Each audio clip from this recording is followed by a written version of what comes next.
Welcome to Process Maker. Process Maker is a cost-effective and easy-to-use open-source business process management and workflow solution. A solution such as Process Maker can assist organizations of any size in designing, automating, and deploying business processes or workflows of various kinds. Process Maker features an extensive toolbox, which provides the ability to easily create digital forms and map out fully functioning workflows. Being completely web-based and accessible via any web browser or device, Process Maker makes workflow management truly simple. Build your process using an intuitive drag-and-drop process designer.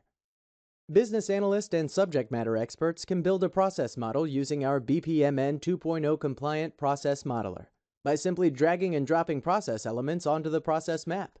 Remember that as you easily draw your process, Process Maker is doing all of the heavy lifting behind the scenes to create a software model that will entirely run online. The Process Maker web-based form designer provides you with a simple-to-use drag-and-drop environment that allows you to create powerful forms for your business processes without writing code. Dynamic forms are created using an extensive set of controls, resulting in a rich data capture experience for users. Additionally, because Process Maker forms are created using HTML5, your users will be able to access them from anywhere on any device. Run your process inside a 100% web-based runtime environment. Once your process is built and activated, users can begin to log in and run cases in Process Maker. Our cases could be credit requests to a bank, hiring requests to a human resources administrator, or trouble tickets for a help desk employee, i.e. Process Maker can automate business processes of various kinds. Use Process Maker business intelligent components to create meaningful dashboards and reports. Once your process has been running for a while, your managers will insist on having access to reports and dashboards, which show them how the process is performing against key performance indicators and service level agreements. Don't worry, Process Maker includes a suite of business intelligence tools, which makes this type of analysis easy and extremely valuable. Use this information to continuously improve your process and its performance. Remember that the growth and success of your business depend on how well you design and execute your business processes. Thank you for your interest in Process Maker. Workflow simplified.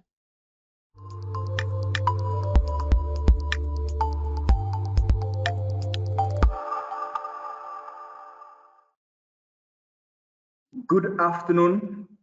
Good afternoon, everyone. Welcome. Thank you for joining us today. We really appreciate your time, and we hope that you're going to take one or two things out of this conference today. My name is Kabiru Muhammad Aliu, and I'm going to be hosting this conference today. We're going to be discussing the benefit of process automation from an agri-finance, cooperative, and community banking perspective. And today we are blessed to have a host of panelists to discuss with us on this crucial topic. It is very important that we continue to discuss automation and how to improve lives and generate more revenue and create social and economic benefit to society. Again, my name is Kabiru Muhammad Aliu. I welcome you to this conference today. This conference has been brought to you by the Learning Space in partnership with Process Maker, Australian Alumni Association of Nigeria, Women in Leadership Network, China Alumni Association of Nigeria, Command Secondary School Old Student Association here in Nigeria as well. Now, I'll be doing some introductions just to introduce all these parties and all these great associations and company. I will start by introducing Process Maker. Process Maker is the award-winning low-grade business process management and digital process automation platform. Process Maker orchestrates the flow of data between systems and people so that organizations reach their full potential. They have offices in the United States, South America, and Europe. Process Maker is the leading force in the world of workflow and BPM and low code. Allow me to introduce the Australian Alumni Association of Nigeria. Mr. Jacob will do more introduction, but however, Australian alumni are made up of people that have studied in Australia from Nigeria. Allow me to introduce Women in Leadership Network. So Women in Leadership Network is an arm of Australian Alumni Association of Nigeria, and they are there to ensure that they create leaders, women in leadership, and create a network that can support their various ventures. Allow me to introduce China Alumni Association of Nigeria. China Alumni Association of Nigeria are a group of people that have come together, to make a difference in society as well. And these are people that have studied in China and they're from Nigeria. Now, allow me to introduce COMCADOSA, which is Command Secondary School Old Student Association. This group or this association has been formed by people that have gone to similar secondary schools, and they have come together to benefit themselves and also to benefit the society at large. So we're very grateful to have all this partnership. Now, allow me to introduce the Learning Space. So the Learning Space is a capacity building company, right, that provides ICT niche trainings and certifications in the areas of virtualization, programming, DevSecOps, routing and switching, security, just to mention a few. And also, the Learning Space work in conjunction with Virtual Informatics to deploy high-end ICT solutions and services. Now, thank you all for listening so far. If you are just joining, my name is Kabiru Mohammed Aliu. I'm the founder of Transform Africa. I'll be making more introductions of the panelists. Like I said earlier, we are blessed to have a rich panel members with a lot of experience, and I'll be doing it in the introduction shortly. I would like to start with Mr. Freddy. Mr. Freddy is the Director of Global Partnerships at Process Maker. He's passionate about helping business embrace digital transformation through process automation. He has vast experience in electronics engineering, computer systems, network, and telecoms. Welcome, Mr. Freddy. Now, allow me to introduce Summer Becker. So Summer Becker is a training lead at Process Maker.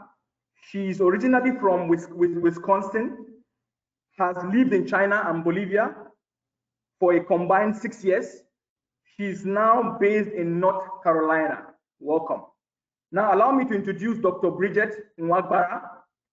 Dr. Bridget Nwagbara, she's the former president of the Australian Alumni Association of Nigeria. She's a medical doctor who is passionate about public health, a public health advocate. She has vast experience in public health research, working in multicultural settings. Now, we are also blessed that Dr. Bridget is going to be taking us through a presentation today of how she sees the benefit of automation at the grassroots level, especially when it comes to the on-bank and that sector. So we're going to take her presentation. Also, allow me to introduce Onidamola Olaleka. She's an executive at Virtual Informatics, very passionate about technology, and we'll hear from her during the panel discussion. Allow me to introduce Mr. Yakubu Ibrahim. Mr. Yakubu Ibrahim is from the China Alumni Association of Nigeria. He would be also giving 1 or 2 input into the discussion as well. Allow me to introduce Mr. Tunji Alu. He's the Vice Chairman of COMCADOSA 99 set.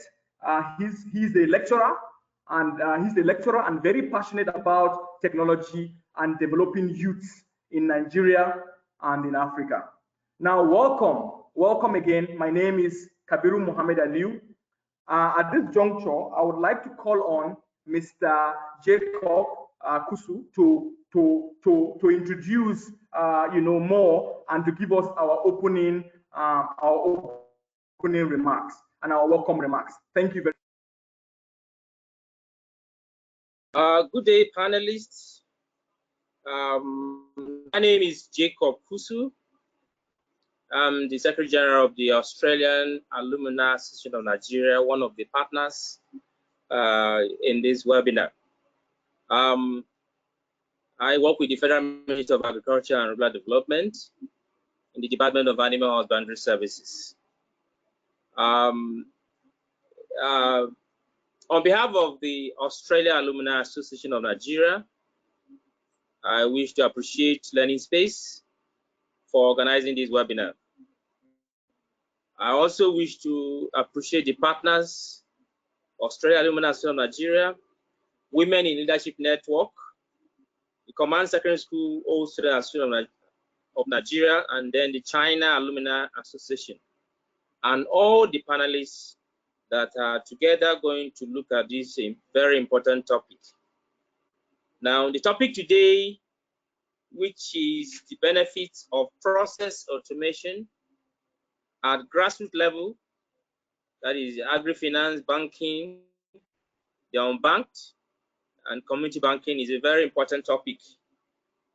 And as stated by the organizers, customers are the heart of any business. It is from them that every business succeeds. So trying to look at a way by which to make things easier for the partner, for the customer, is very, very important. So today, I may not have much to contribute, but I'm looking forward to benefiting from this very important topic, which a solution will be sought for so that the private sector and the public sector can automate their processes and improve internal processes and customer services. I wish to bring greetings from my executive, the president, who is also a member of the China Alumni Association of Nigeria, and other members as well. It's a pleasure being with you, and I sincerely wish to say that let the process begin. Thank you. Thank you very much, Mr. Jacob. Thank you for the powerful opening remarks and welcome remarks. We feel very motivated to begin. Thank you very much. We would now be calling on Dr. Bridget to take us through her presentation. Thank you very much. Thank you. So, good afternoon, everyone. I'm very pleased to be here today. I'm representing the Australia Alumni Association of Nigeria Women in Leadership Network. Yeah, so let's start by asking ourselves, who exactly is the unbanked? This is very important to many of us because opening a bank account is something we do every day without thinking twice about it, but that's not the case with many people in Nigeria. So basically, the unbanked are people who do not have bank accounts, people who do not have access to any form of savings or checks, and will not use traditional banking services. So they don't have ATM cards, they don't have access to loans, and they don't belong to any credit union. So these are people who will always use alternatives like money lenders in their community, joint ISISU, informal savings groups. And a lot of people who own bank accounts are also underbanked in the sense that they do not gain access to the full benefits of owning a bank account. And that is where many of us in Nigeria lie. So we operate bank accounts, but yet when we want to borrow money or we have a financial need, we go to other people to get the money we need. So according to the World Bank, only 40% of Nigerians are banked. So it means that almost 70 million Nigerian adults do not have a bank account. And this contributes to the 4% of the global population of the unbanked. And then when you now look critically at who exactly the unbanked are in Nigeria, you find out that people who are unemployed or self-employed or are running their own businesses are most likely to be unbanked compared to people who are employed. There's also the age disparity, and there's also the sex disparity, being that more females tend to be unbanked compared to the males, and also we tend to have more older people who are banked compared to the younger people. So next slide.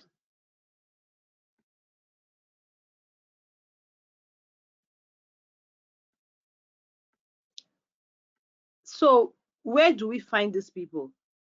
It's easy for us to think of very hard to reach places, but the reality is that we have the unbanked everywhere. We have them in cities, we have them in villages, we have them across hills and valleys, we have them in riverine areas. Anywhere you can find human beings, you'll always find at least a large chunk of these 70 million Nigerians who are not banked. And there are many reasons for this. I will discuss this by grouping them into demand side issues, that is, issues that are related to people themselves, and then the supply side issues, which are issues that are related to the banking industry itself. So the demand side barriers that we see every day, it's people not having enough money. Sometimes people don't trust banks or any form of financial institutions. They're afraid of bank charges, and they will always say they don't have time. Then on the supply side, there's a lot of bureaucracy involved in opening a bank account. Documentation is large. Then when you eventually open the bank account and you want to gain access to services, you have to travel long distances, a lot of queues. The package of services are hardly ever suit our needs. Like some of us still have to pay bills outside the banking industry. Then there's the banks themselves have limited geographical spread. They don't open 24/7, and they have the bank charges. I know this is one thing you'll find on social media. Sometimes they actually start social media campaigns just to address bank charges. So, but why does this matter to us? Next slide. So it matters to us because being unbanked has far-reaching implications on development today. Without financial inclusion in the 21st century, we have to depend on out-of-pocket expenditure for everything. So it means anytime we are carrying cash. And this is not sustainable. This is not, there's basically no development, you know. So people don't have access to e-commerce, they can't make payments online. Then there's no health insurance. People can't finance something as simple as education. Day-to-day transactions become a problem. So solving this problem is very important to us, and it will help us to unlock the full potential of the Nigerian economy across multiple sectors. It increases revenue across board. It strengthens the middle class. It makes the middle class to emerge, because when people have opportunities that they can gain access to, then that is the only way that they can grow. So next slide. In the next slide, we'll be discussing about how do we remove these barriers. So first things first, we have to remove all barriers that are related to opening a bank account. We have to minimize the documentation and process of opening a bank account. So many banks are already doing this, but we have to say that it's not enough. There's still many people who have not yet been reached with these services. We need to remove barriers like minimum balance requirements, transfer limits, and those lies that will discourage people from going near any form of financial institution. And then secondly, we need to really think critically about people who are unbanked. Where do they go? Many of them belong to informal savings group. So there's a lot of evidence, anecdotal, yes, that informal workers in Nigeria who do not have bank accounts, like taxi drivers, cleaners, and nannies, they save among their trusted friends. So they set up these CISU groups, and that's where they save.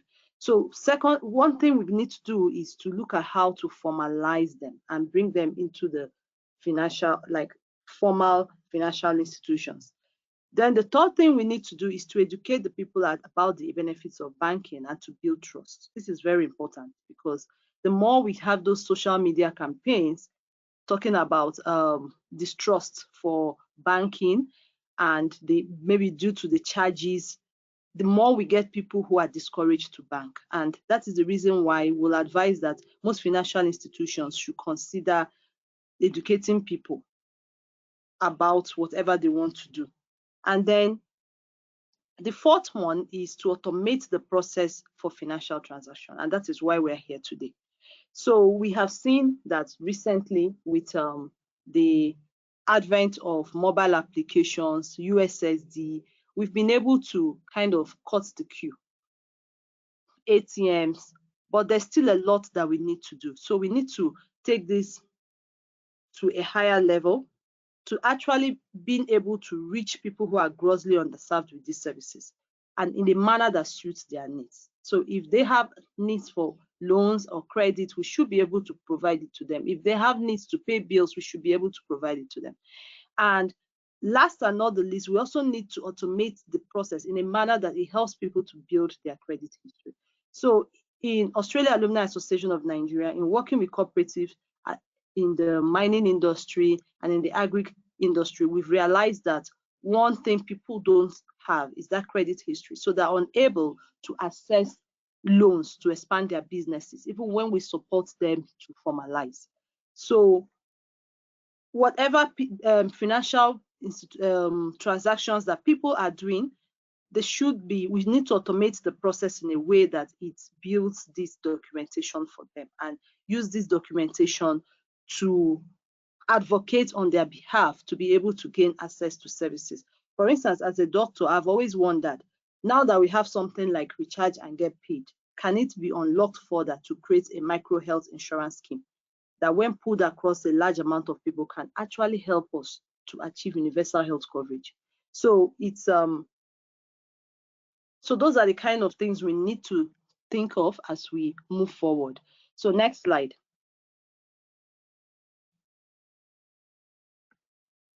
So what exactly are we doing about this in Women in Leadership Network?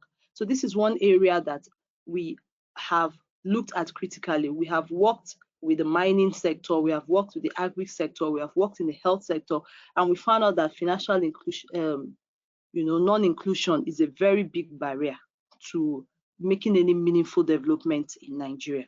We've realized that people save a lot informally, and this is hardly ever formalized. So we've done a lot in terms of helping people to formalize their cooperatives in the mining sector and in the agri sector. But then one of the things that we are doing in Women in Leadership will be to make sure that we support these people to actually design a digital tool, a digital application that will support e-commerce, support them to save, and support them to gain access to credit, and also support them to gain access to other financial services like micro health insurance and agro insurance. So this is one thing we are still conceptualizing, and we've been partnering with the learning space to conceptualize this, and we are also happy with the opportunity we have today to work with Process Maker as we start on this journey by next year. So with that, my call to action in the next slide is for you to join the Women in Leadership Network as we empower and connect women in leadership across multiple sectors in Nigeria, especially the women who are unbanked. Thank you. Thank you very much, Dr. Bridget. Thank you very much for the presentation. I mean, you really talked about a number of points around breaking the barriers or removing the barriers of the unbanked. And thank you for what you are doing, what Women in Leadership Network is doing, and also the Australian Alumni Association of Nigeria, what they are doing, and also the China Alumni Association of Nigeria, what you guys are all doing to bridge this gap. And we are very, very happy to work with you in 2021 just to ensure that we can bring a solution on the table. So thank you very much for that. We would be taking a short poll now. We'll be taking a short poll now. So please just take under a minute to complete the poll. Thank you.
Okay, thank you very much for your patience there. So we'll now move into the panel discussion. So I would like to call on Mr. Freddie to take this question.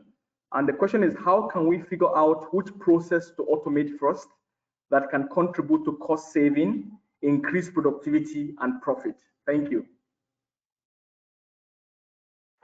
Thank you, Mohammed. And I like to salute the other panelists participating in this event, as well as to thank Transform Africa and the Learning Space for providing us this opportunity to share with you the benefits of process automation to serve the underbanked segment of the public.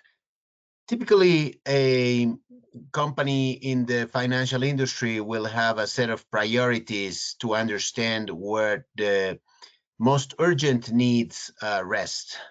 Therefore, understanding those challenges based on regulatory compliance and market forces shifting in a day-to-day will give an institution, a banking entity, a criteria to select which processes would be most urgent. However, it is likely that those will be the most customer-facing elements in service design. Therefore, if it's going to benefit the public, if it's going to benefit the interaction with your customers, likely those will be the most urgent processes to tackle through process automation. I hope that answers your question, Mohammed.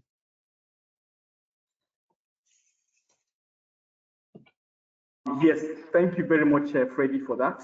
We appreciate that. That really speaks a lot about what we're trying to do. So I will now be calling on Dr. Bridget to take the next question.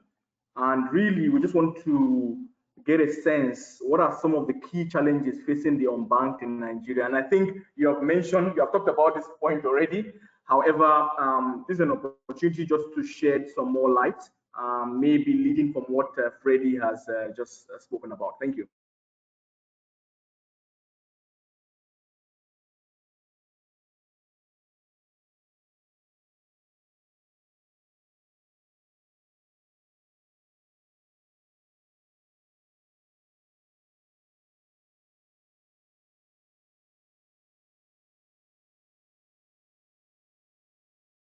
Hi, Tunji.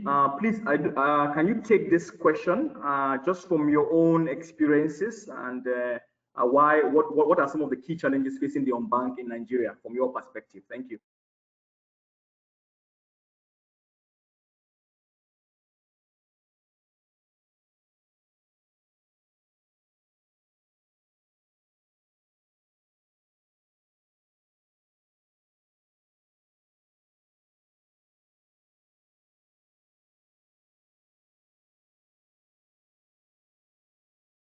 Thank you very much, Mohammed.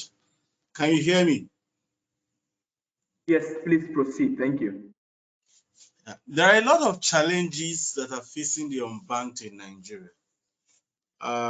Like one of the presenters posited that we have a statistics that shows in Nigeria that majority of the populations are unbanked. Now, she also gave a point that the large chunk of people who are banked are those people who are within a structured environment, those who work in corporate environments, those bankers, those lecturers, the school teachers, those in government employment, the civil service, the civil servants, they are all structured. Now, the large chunk of those who are unbanked, most of them are semi-illiterate to illiterate in a sense. And so what are their challenges? Number one, too much of paperwork. They feel that there are a lot of things that are required by them to fill. They are threatened by those paperworks that are needed for them to get banked. Number two, easy access to banked finances. How fluid our banking industry? How flexible are they? Can I by 2 a.m. call my banker that I need money and get that money in 30 minutes? Number three,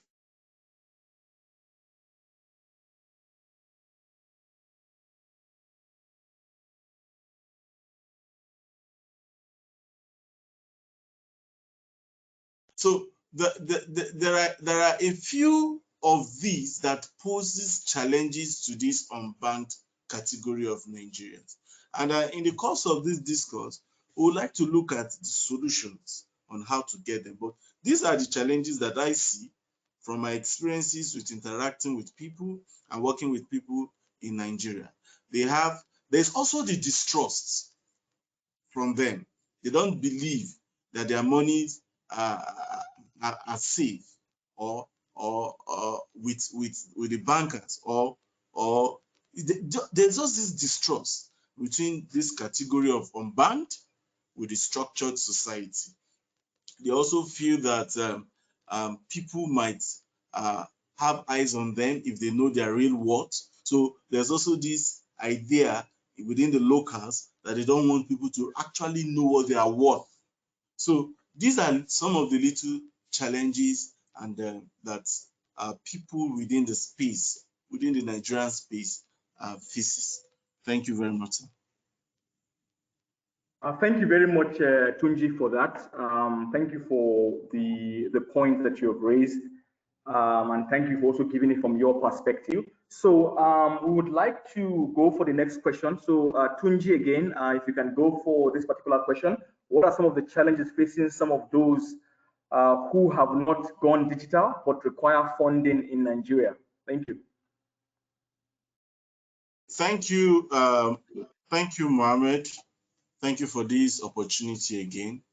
Let me start from I think there's a link between the first and the second and the third question.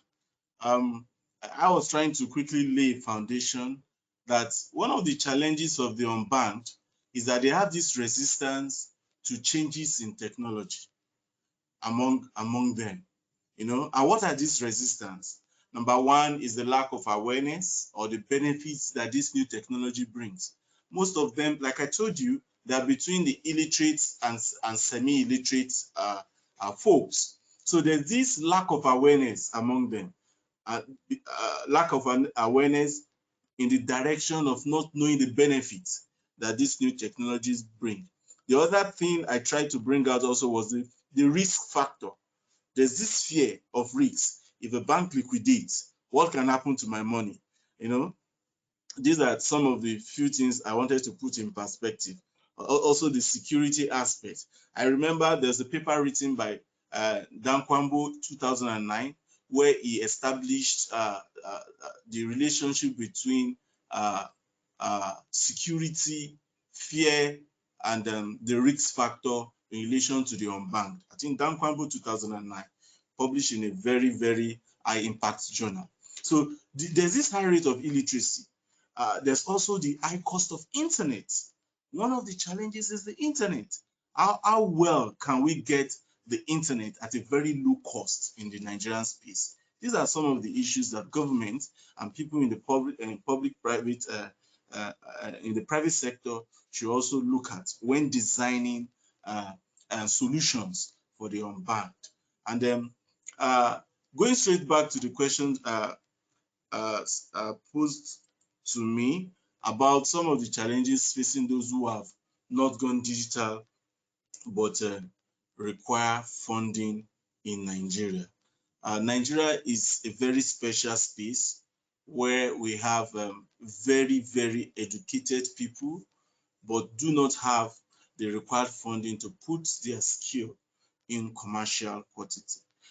For example, in the academic environment, we have a lot of ideas that are lying down on the shelf of our universities across nations, across the country. Now, what are the challenges of bringing this to fruition? The issue it's funding. Funding. How can we link these ideas to the required funds? So these are the first challenge I'll put in perspective is the linkage. And that is why this platform is good for us to further push the idea of the benefits, the advantages, how expedient it is to use technology in agro-based businesses. So when we look at this this space for Nigeria, we look at a lot of challenges are faced by these folks. Looking at the linkage, how do we link these ideas facing these folks to the funding that they require in Nigeria? So the private sector and the government must come together in what we call the public-private partnership, PPP, to bring the marriage of these ideas, of these unbanked people, to the funding required for them to go digital. So in my own mind, I think this training, this exposition, this webinar is one of the way forward in propagating this linkage. I also want to add quickly that we need to do an evaluation of the e-payment in Nigeria. We need to evaluate it to see how it can capture this particular set of people that we are looking at. There's a role of the government. How can they eliminate the risks involved in large sums of money? How can they mitigate against fraud? These are areas where government must come in. How can they eliminate the use of cash to facilitate speedy payments? These are some of the things that can minimize the challenges of these ones who have not gone digital. So, but the required funding. So one of the ways is to bring this cash to them in such a way that it will be easy. I remember during the tenure of the current president of African Development Bank, when he was the Minister for Agriculture in Nigeria, he was able, using a very, very low quality phone, to access farmers with, well, I think it's one of the Fadama projects spearheaded by the then government. So with just a very small the phone does not even require a data. I think it was a USSD code that have been used. With that, they could communicate for what we call when there is a need for fertilizer or for any of the agro-based inputs. So it is time we need to wake up. Those of us who have the technology, those of us who have the funding, to come together to make this space a developmental space that we dream of. Thank you very much. Thank you very much for that, Tunji. Now we will now be going to the next question. I'll call on Oyedamola to take this question. What are the top considerations you should make before automating your processes? Thank you. Thank you very much, Mohammed, and thank you, everyone. Well, as we have learned today that automation saves a lot of time, it reduces resources needed in the process, it eliminates human errors, and it also reduces expenses. But before applying automation, automation is not just a silver bullet. It's not something that you can just do. It involves a set of rules.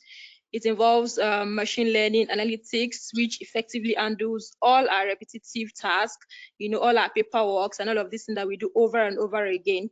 So I'd like to highlight a few things that we need to consider before automating our processes. In no particular order, the first thing I'd like to talk about is that we need to review the business rules.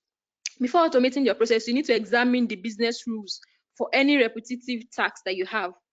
you have to use your knowledge, the skills, because if you know that this particular knowledge, this particular skill is repetitive in a routine, you have to ask yourself, does this particular skill, does it have potential to be eliminated? You have to look at parts of your businesses. For example, in our banking sector and insurance sector, you need to look at these processes that require the management decisions or expertise.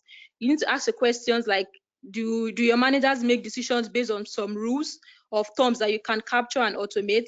Do your experts use rules or standard before they make decisions? Can these rules be codified? Can they be applied to a system that would help to reduce and eliminate the inspection that you need to do within a particular process? How does this thing affect your business rule? So one of the important things that you need to check is to review your business rule. For example, in the banking and insurance sector, we have seen that they have well-developed business rules that are backed up by experts' knowledge. So can we eliminate or can we automate all these things? Can we automate these things to get a data-driven decision making so that you don't have to do things over and over again? For example, you don't have to do your risk management over and over again. You don't have to do your financial analysis over and over again. And all these things take time, checking your credits and all these things to approve your loan and all these things, all this paperwork that we go through, all these repetitive tasks, can we automate them? Can we review our business rules in such a way that all these processes can be captured into automated process? That's the first thing that we need to ask ourselves. Another thing that we need to do is to check the effect of automation on our customer value. We need to double check that, okay, if I automate this process, will it still deliver what my customer wants? Will it still make them happy? Will they still feel the same way or feel better? Imagine queuing on a line. You want to get a loan and you have to go back to the bank 3 or 4 times, considering the transportation, or talking about some places in Nigeria where the bank is so far from where people stay, and they have to transport themselves to that bank. They have to now stay on the queue or go back to the bank for 3 days just to get a loan and all these things. So you need to check, okay, if I automate this process, will it eliminate the problem that my people are having, the customers are having? Will it make my customer happier? So you have to also think about your relationship with the end user or your clients, as the case may be with you. You need to think about the complexity of the problem that you solve for them. If you automate these things, will it reduce your customer value or increase it in any way? You have to ask yourself all of these things, because when you automate processes, you have to check that your cost and waste reduction is being achieved. So for example, now you have your USSD code. Instead of somebody going to the bank or queuing just to get a loan that the person can use in his or her Agri business, can this person use an USSD code to get what they want without going to the bank, without having to go through all the stress? You need to check all these things. You need to double check all these things. Okay, if I approve using of USSD code, people that are not educated, how do they communicate? We need to put all these things in place when you're automating. Imagine having an automated process whereby the person that wants to get a loan can easily, you don't need to understand English, you just need to type a USSD code and it brings out the language that you understand. Imagine what the effect that this will have on your customers. It will be a win-win for you, because the customer will keep using the code, you will keep getting your money, and they will keep getting their loan, which will make their businesses easier and faster to do. So you have to check the importance of this on your business. Also, you need to check that you have the right knowledge and skills required to onboard this automation process, the planning, the execution, and everything that automation takes place. You need to make sure that you have the right knowledge, which is why you have your virtual informatics that will help you make good decisions on how you can plan and execute this automation process. You don't have to go through something that is long, or a process that would actually keep it wouldn't reduce the stress that the customer have to go through by going to the bank. You need to look at, okay, how do I plan? How do I execute this automation process? Also, you need to actually ask yourself questions that, like, how do you maintain a continuous improvement with an automated process? How do you continue to improve? For example, you have in your USSD code, you don't have some functionalities there, and your customer needs these things to make life easier for them. This agriculture, these farmers need all these things to make life easier for them. How do you continuously improve on these processes? So you don't need to go through the long process that, okay, you'll not be able to easily isolate problems when they are one. So you need to look at all these things. Also, you need to look at your workers. How do they work effectively? Your bankers, how do they work effectively in conjunction with your automated process? So you need to actually make your decision also about what is to be handled by humans. If and when you actually automate your process, how do you want human to take over? At what point in time do you want your bankers to come in? So you need to make decisions about all these things, because the suitability of a process for automation actually needs to include your human experience. You cannot take away the fact that you have human experience and expertise, which you also need even after automating your processes. So you need to also make decisions about when and how you want to bring these people in. So having a look at that, you need to also identify the last thing I'll talk about is identifying potential vendors, where you have, this is where process maker comes in, because you need a vendor that can easily, when you have issues with the automation process, can easily add or remove to the automation process that is already in place, because you don't want to have a stagnant kind of automation process where you cannot improve at every point in time when your customer needs arises.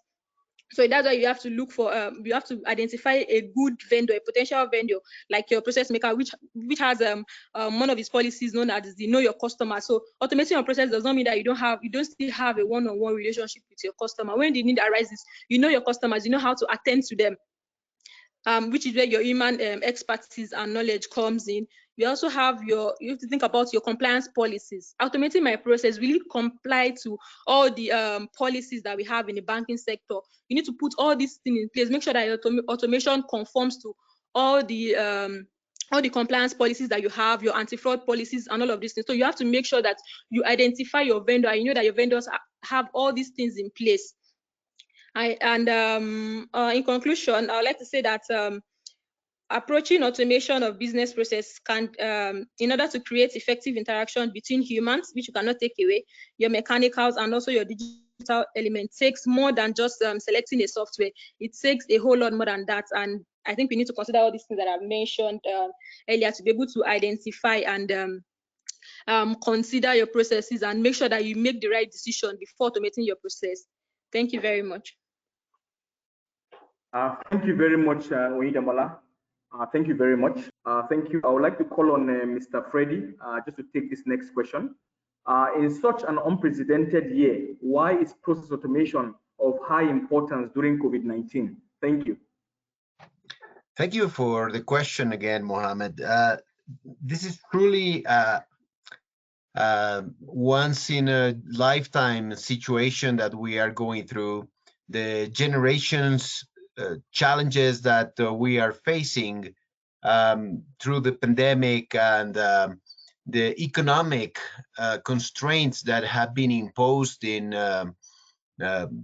countries and regions around the world are, unparalleled.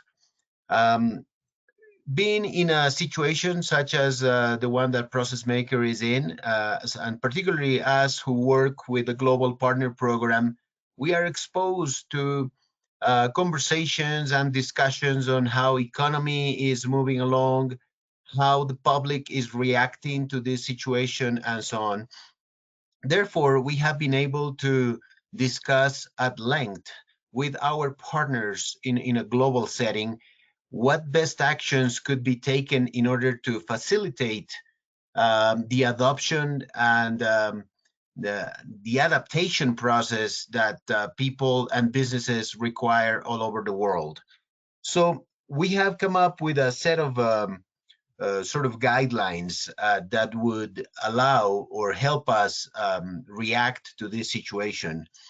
The first and foremost condition is that Process Maker brings speed and ease of deployment for any solution that's required in these challenging times.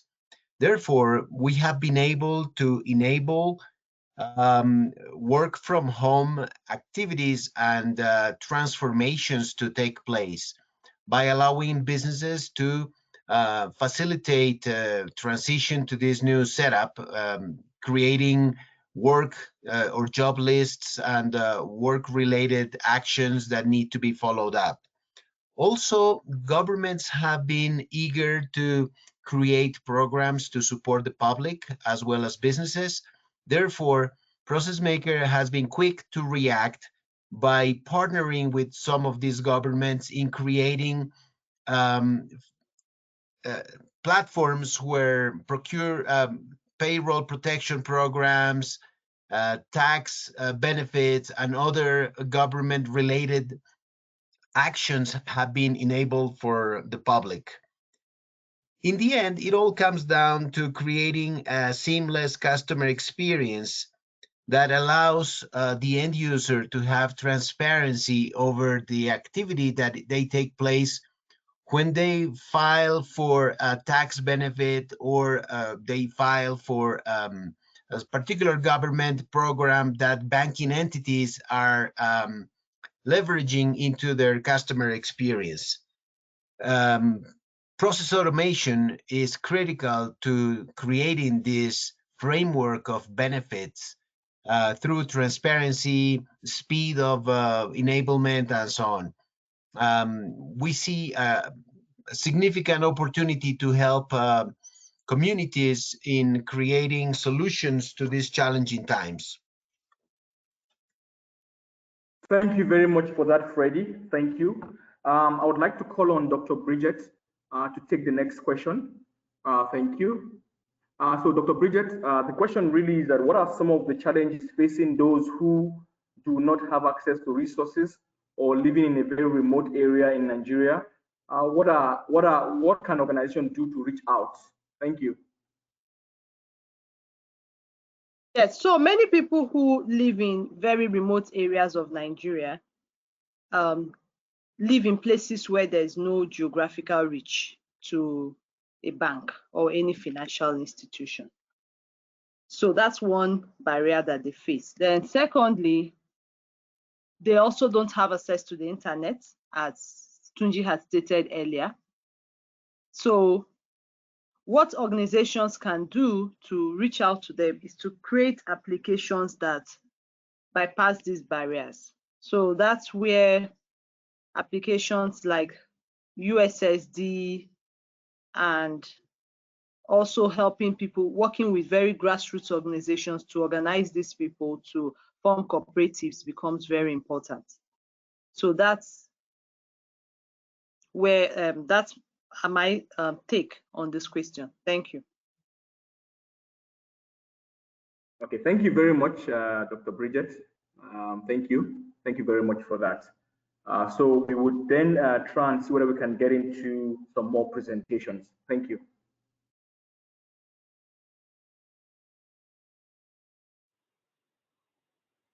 This is a brief overview of Process Maker's account opening and treasurer origination solution. So what you can see here is I'm logged in as if I'm a business banker, where I want to see certain things in my dashboards. I can see certain statuses, trends, what's in process, etc. All of these dashboards are configurable, customizable to the particular role or the individual, of course, based off the seniority or the position that they have. For example, a chief banking officer may have a very different view than a retail banker, etc. If we look at the top navigation, you'll see I'm currently at my dashboard. You can very easily go and look for a customer. I can drill down and look at specific clients and look up information about them.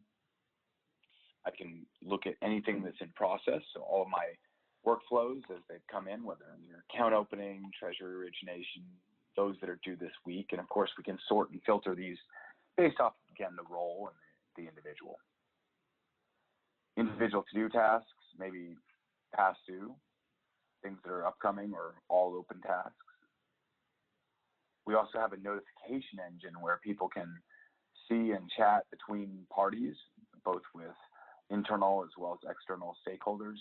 You can see internal notifications that happen kind of in real time as part of this component. And of course, all of this can go back and forth. For example, if I look at this PDF that was shared with me, and I'm a particular person at the institution, I can start leveraging our chat tool to say, this looks great, but I need more information. And we can send that, and what you're going to see, of course, is all these comments fire off in real time, and they show up in the notification engine. So whether it's a comment from a colleague, or whether it's a file that's been shared, whether it's a new application that's been submitted by a customer. All of these notifications come seamlessly into this notification engine for the particular banker. And of course, they can very easily go through the whole document library as well to see any files that have come in, whether it's photo IDs from the client or a variety of other things. And all of these are very easy to share with other parties internally at the institution. But so far what we've done is really looked at the banker's view. Now we're going to switch and look briefly at the customer's view.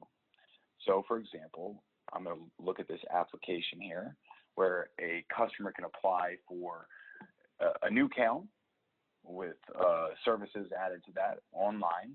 Of course, this can be done embedded within your financial institution's website. You can also take that and send it via a secure portal, via email to your clients. But right here, you'll see kind of a wizard-style application. This allows it to be very easy for your customers to fill out. It's also built with collaboration in mind, recognizing that sometimes there's questions that come up. But in this particular case, as you see the messaging, let's get started, all of this can be configured to your particular institution in terms of the messaging. Let's say we want to open a personal account. Great, we can do that, or alternatively, maybe a business account.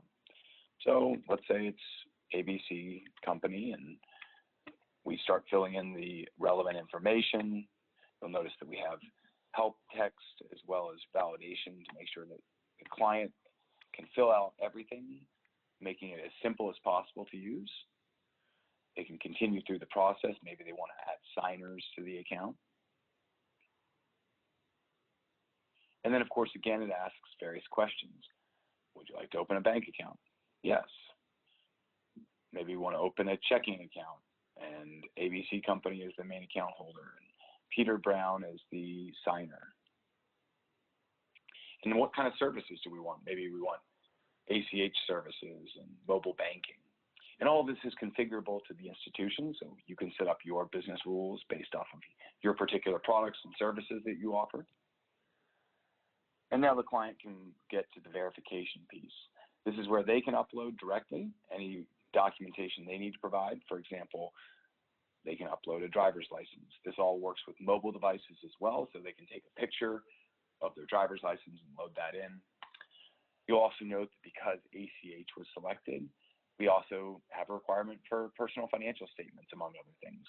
This is a smart documentation tool that knows exactly based off of the business rules what it needs to collect to stay compliant, as well as based off of your bank's policies. And then at that point, the customer can go to the review and finalize. They can see everything, make sure that they read through any disclosures, terms and conditions, and they can submit the application. Alternatively, they can talk to a banker right here with our contact system, which we'll go through in a moment. And of course, they can very easily go back through and check their work, make sure everything looked good. Maybe they go back and they select additional services. But ultimately, when we come down, we also can capture a signature here. So we're going to sign for John here, John Doe, and then go on to submit that. Alternatively, with many situations, we find that customers may need a little additional assistance. So they can click this button to talk with a banker. They can receive a live meeting with email via virtual meetings, whether that's a Zoom account or GoToMeeting or other video webcam systems. They can send it via SMS, or they can schedule a date and time to speak with the banker and pull up calendars. All in all, this gives you a sense of the customer's experience. And all of these requests then come in through our queuing system, where they come into the banker. You can see how they come in. You'll see statuses, who's participating, when it was started, where it's at in the process. All of this is searchable, and you can very easily search by name of the customer, the type of account, or any of the other data, how much they intend on funding. Really, any of the data that we've collected is all searchable here. You can also send this to other folks internally. You can schedule a report to be run Maybe you want to have this run on an iterative basis, so the banker gets to see this in their inbox every Monday morning at 8 a.m. But this really allows you guys to control kind of who does what, when, and how. And of course, you can turn on alerts both within the system, where a banker will get notified right away, but you can also have them do push notifications through other methods, whether it's an email notification or a scheduled report. So this really makes sure that all of your team knows who's doing what, when, and how, so that you can stay on top of these. And ultimately, what we found with our clients, that maybe account opening takes somewhere between a couple of days and a couple of weeks with commercial accounts, and really be able to streamline this and get this down to within, say 24 to 48 hours. Hopefully this is a good overview of Process Maker's commercial account opening and treasury origination solution.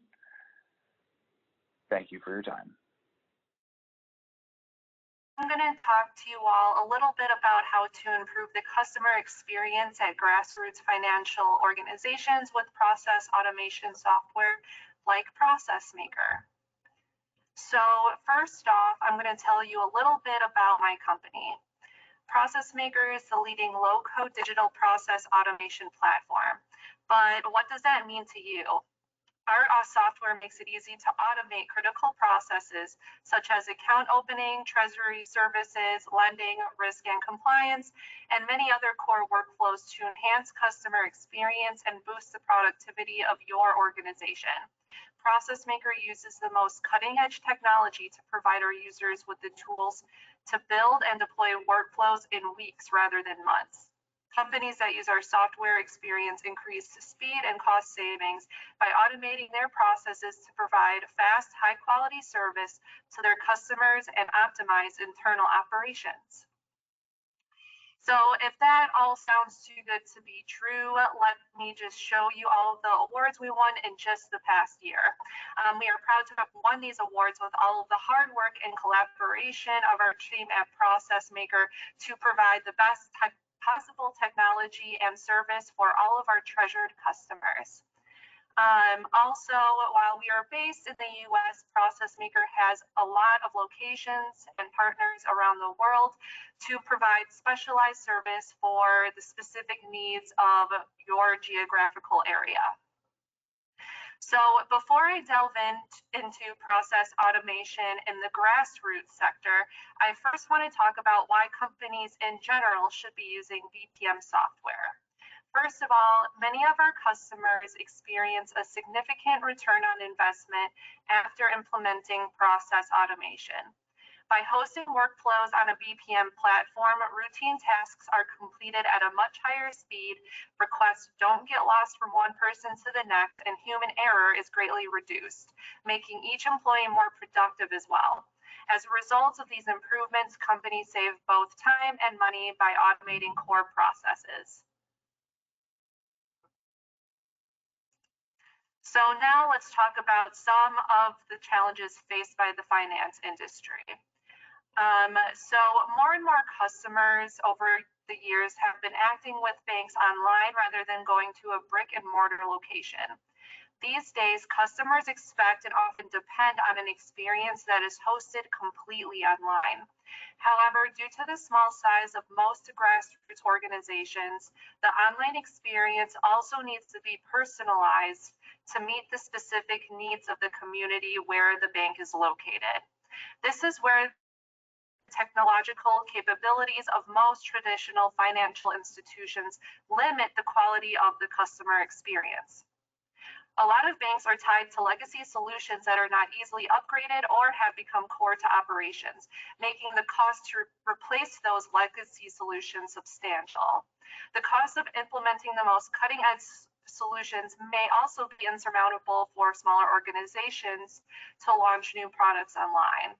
To top it off, any solution used to provide services online is subject to stringent regulations to protect the integrity of data and privatized data as well.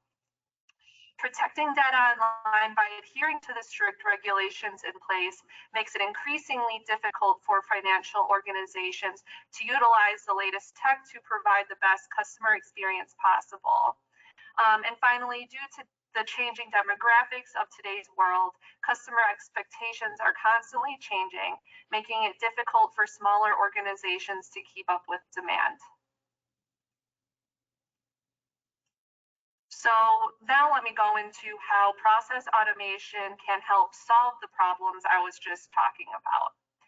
So with the onset of non-traditional competitors like Apple Pay, Google Wallet, WePay, and PayPal, banks need to do more than provide online services. Banks need the flexibility to innovate and provide services to keep up with the competition and customer expectations by extension. Process automation gives financial institutions the agility to keep up with banking trends by hosting routine core workflows like account opening completely online. In light of the pandemic, 80% of customers feel uncertain about visiting a bank branch, so it's more important than ever that customers are able to open and access their accounts on any device with an internet connection. Using process automation software to integrate the latest technology into workflows helps banks cultivate a seamless, convenient, and memorable user experience that keeps customers coming back. Instead of constantly logging into an online portal, send customers a text message over their preferred chat app to notify them of changes to their account. Allow customers to securely sign online documents with an e-signature to reduce paper waste and keep everything on the cloud. Offer budgeting services that tracks expenses and warns customers when they're reaching their set budget in a particular category. Taking advantage of the most modern technology and software tools to expand and offer diverse services is what makes organizations, no matter how large or small, stand out from the competition. With the sheer amount of software that exists, many companies end up with a number of solutions that their teams depend on to operate on a daily basis. However, while each software tool might boost efficiency on a small scale, these various software tools do not communicate among one another, leading to duplicated or inaccurate data and preventing the free flow of information throughout the organization. The answer is not to get rid of all of these software tools or try to consolidate them in one huge suite that is hard to train on and is in general impossible to take advantage of all of those features. The solution is rather to orchestrate the function of each solution by integrating them through process automation. This way, everyone gets to keep the solutions that work for them while maintaining the ability to switch out existing tools for newer technology, allowing companies to grow and evolve freely. Meanwhile, process automation software keeps the data secure in one place, promoting transparency and data integrity between teams. Another challenge that was mentioned before are all of the stringent regulations that financial institutions are bound to follow. So regulations have always been a concern for the financial industry, and now that so many services are offered online, compliance to those regulations is more important than ever. Process automation helps banks conform to regulations by baking compliance into the actual workflow. So what does that mean? To model processes for automation, banks are required to clearly define each task and who is responsible for carrying out each task. While modeling a process, banks can freely add checks and balances to make sure that each task and request meets strict guidelines. As a result, not only will each individual request be compliant, but each request will also have an audit trail if any transaction is called into question. Hosting processes online does not mean that data is kept less secure either. Financial cooperatives that have implemented Process Maker at their organization have integrated biometrics into their account opening process to collect biometric data from new or existing customers for additional account security. Biometric data can be stored securely on the cloud and be used at any time to verify the customer's identity at set checkpoints while interacting with the bank's online platform. This way, both customers and the financial organizations are protected from fraud and other forms of foul play while still offering secure online services. And finally, the last challenge that process automation helps with is catering to changing demographics. So these days, the divide between generations seems greater than ever, and that is reflected in the expectations of customers when they interact with banks. While previous generations might have preferred a brick and mortar location and face-to-face interaction with tellers, younger demographics preferred to access banks from the palm of their hand. However, simply making requests available through a mobile device is not enough. According to research, 97% of customers will abandon a business for the competition if an onboarding process looks too confusing or time-consuming. The takeaway from this statistic is that all online interactions, especially on mobile devices, need to be made as simple as possible because a customer's first impression can make or break their continued patronage.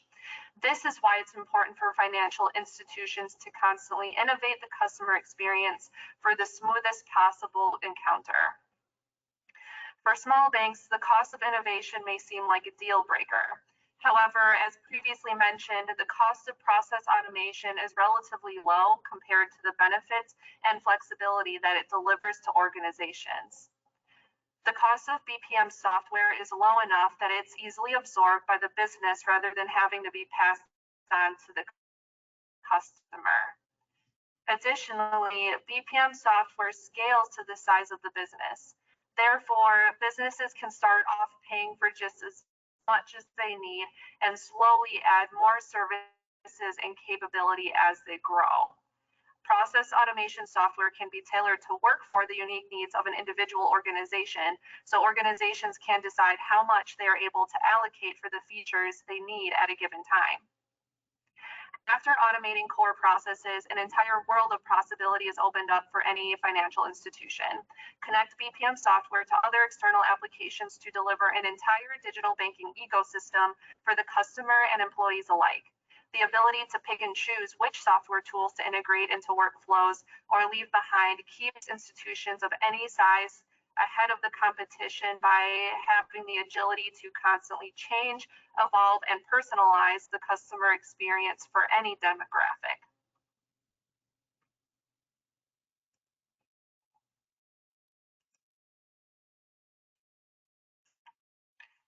If all of that sounds too good to be true, take it from one of our valued customers. By automating multiple processes, Access Bank was able to service 23,000 users and process over 12 million new cases a year. Access Bank is a publicly traded Nigerian multinational commercial bank that had its sight on expanding its reach in the international and African markets before implementing Process Maker. The bank decided to use the Process Maker platform in August of 2017, kicking off the project in November of the same year. Process Maker's banking workflow automation platform allowed Access Bank to automate its various process categories with minimal coding. As a result, the entire bank's operational, legal, customer service, and compliance processes were optimized. The platform continued to scale even as Access Bank's reach expanded over time. Following Access Bank's goals of international expansion, the bank decided to merge with Diamond Bank. This created a bank with 29 million customers, which is more than any other bank in Africa, according to Reuters in a recent article. To date, the institution has implemented over 106 define how Access Bank operates, giving it the tools it needs to better serve its customers and expand its business. So that's the end of the presentation, but if you're still curious about Process Maker or Process automation, feel free to head over to our website at processmaker.com to find more resources about how ProcessMaker has been implemented at other financial organizations like Axis Bank, or to see how process automation can optimize operations at your company. So to close it off, I'd just like to thank you for your time, and please feel free to ask us any questions. Thank you very much all for listening. We really appreciate your time and your patience with us. We hope that you have been able to take something out of the presentation today. Please feel free to chat any question or send us a question to contact@thelearning-space.com, and we'll be happy to field any questions that you have. At this juncture, I would like to call on Malam Yakubu Ibrahim to give us a closing remark. Thank you. A very good afternoon, Mr. Mohammed.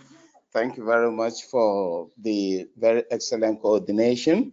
I wish to express gratitude to our first presenter, Dr. Bridget, from the Women in Leadership Network, the panelists led by Fred and Co, and other presenters. It has really been a very, very rewarding webinar meeting. But before making the final concluding remarks, I would like to add one or two things about the discussion so far. Actually, going and listening to all the presentations and the contributions of the panelists, I come to learn that the whole thing is based on actually helping those that are not into what we call banking, that are unbanked, to bank their funds and then make very good utilization of it.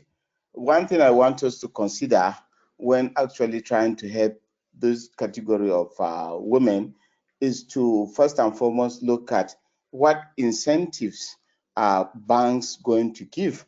It is not just a question of asking them to go and bank, but you have to encourage them by saying, okay, if you are banking your money, instead of keeping it in Esusu, this is what you are going to get.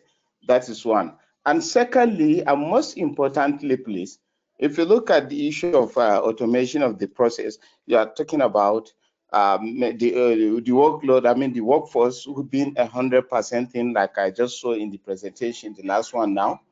The women we are talking about, especially those we talk about, using Esusu as a source of saving their funds, most of them are not actually literate, and they are not the, like he said, the lecturers or the teachers or the civil servants, as it was mentioned. It is those women that run small-scale businesses around, and most of them, honestly speaking, are not literate. So when planning, I think we should talk about adult education. I'm sorry, I'm not being biased because I'm from the education sector, but you see, when you'd have people that can hardly read, the issue of even operating the keyboard, recognize this is AB, whatever language it is they have to use, whether it's in Hausa, Igbo, Yoruba, Kanuri, or TV, they have to actually be literate enough they can read and write. That way, on their own, they can use the internet. No matter how cheap you make the internet facility, if a person cannot read or write, he cannot type, he cannot even recognize a keyboard and operate a simple phone or a computer, it still makes it very, very impossible to make a very, very good impact. So I strongly advise we should kind of put that adult education in the process of helping our women. We should try and see how much can we impact to make them literate. When we have them getting that knowledge of literacy, I think we can go a long way in helping to make them go banking, at the same time to make them the automation of the process of doing their businesses and banking too, to be highly involved.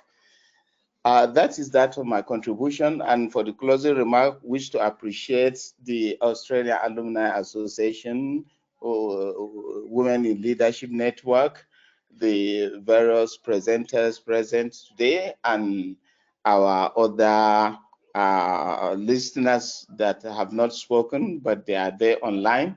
We appreciate. It has been a very great effort from Mohammed and Co. from the Australian Alumni Association that have been organizing this with the learning space. I think like we have done it before and we are doing it again. I wish to see us doing it more and more. Some of us are really learning much from what we are presenting and what we have presented before, and wish others will equally join us from all these associations. Wish to see more and more people joining, and if we could even expand the panelists much more, that would be very, very fine. So at this juncture, I wish to, on behalf of China Alumni Association, express our gratitude for bringing us into this program. Thank you very much and have a very, very good day. Thank you very much, Madam Yakubu Ibrahim. We really appreciate your time and your input. Thank you very much.